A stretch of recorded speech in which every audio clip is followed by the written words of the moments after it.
For centuries, the silent pyramids of Tikal suggested a mystery, that the Maya simply walked away, leaving their world to be reclaimed by the forest. But the people never left. Over 7 million Maya live in Mesoamerica today. The collapse in the 9th century was the end of a specific political order, not the extinction of a population. At its peak, the classic Maya era was defined by resource-hungry megacities.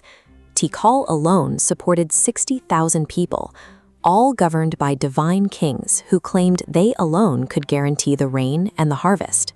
To maintain these cities, they cleared nearly all the surrounding forest for fuel and agriculture.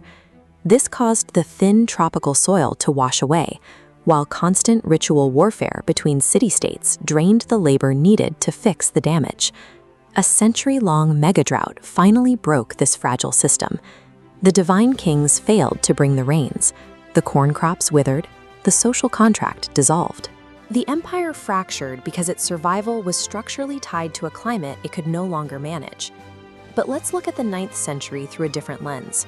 Suppose the Maya chose to engineer their way through the drought instead of letting their cities empty out.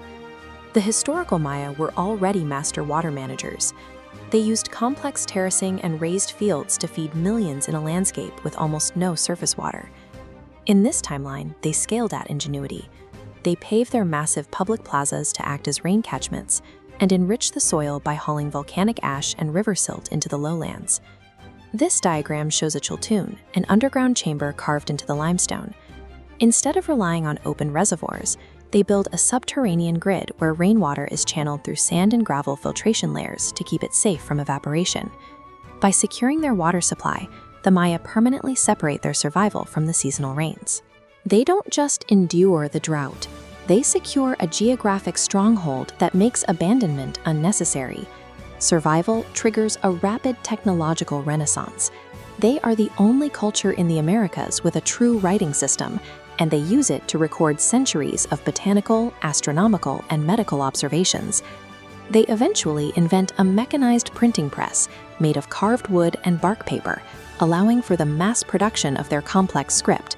The priests and the kings lose their intellectual monopoly. When knowledge is democratized, technical literacy spreads from the palaces to the marketplaces.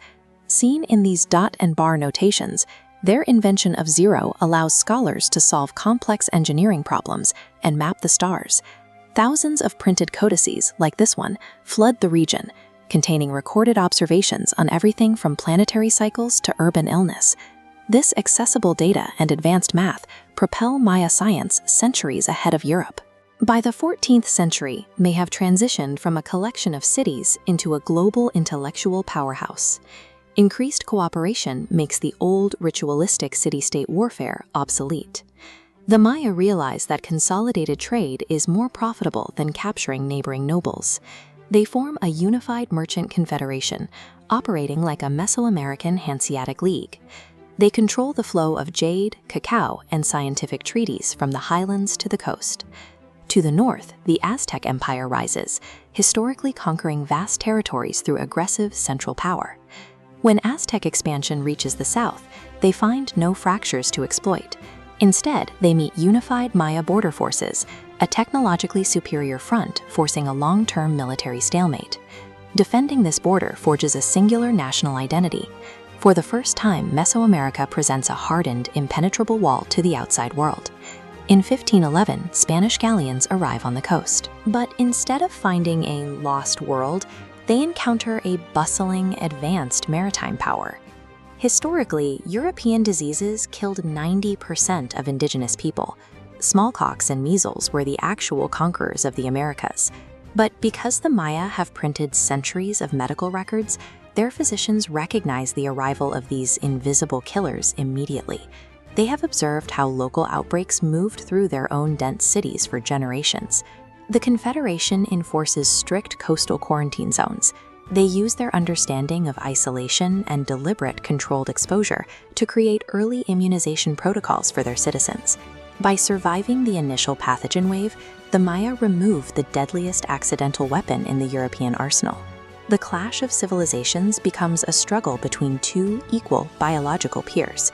The Spanish realize they cannot conquer a land that is both technologically advanced and immune to their diseases. The Americas are never colonized. Instead, Europe is forced to negotiate sovereign trade agreements with the Maya Confederation. The fusion of European mechanical engineering and Maya mathematics results in an industrial revolution that happened centuries earlier than it did in our timeline. The great southern cities of the Maya survived because they prioritized the flow of water and information over the egos of divine kings. Their story suggests that civilizations are defined by their ability to adapt to their environmental limits, rather than trying to outrun them.